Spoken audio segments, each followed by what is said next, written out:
Серебряную призерку чемпионата мира по фехтованию Аиду Шанаеву встретили сегодня в аэропорту Владикавказа. Поприветствовать спортсменку приехали представители Министерства по делам молодежи и спорта Северной Осетии во главе с Хасаном Бароевым, друзья, близкие, а также молодые поклонницы атлетки. В финале личного турнира чемпионата мира в Москве Шанаева проиграла Инне Дереглазовой со счетом 15-11, а в командном зачете россиянки уступили лишь итальянкам. Когда я ехала на чемпионат мира, я вообще не знала, потому что месяц назад на Европе, где неудачно выступила, я тогда вообще не думала, что вообще на мир поеду, потому что у меня и вообще обострение началось, все.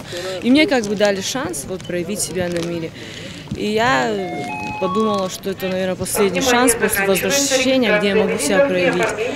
И все силы отдала вот именно на личные. Как говорит сама спортсменка, своим результатом она, как и ее тренер, довольна. Впереди месяц отдыха, а потом сборы и отбор на Олимпийские игры в Бразилии. Фатима Макиева, Элина Гагоева, Олег Рамонов, Осетия ТВ.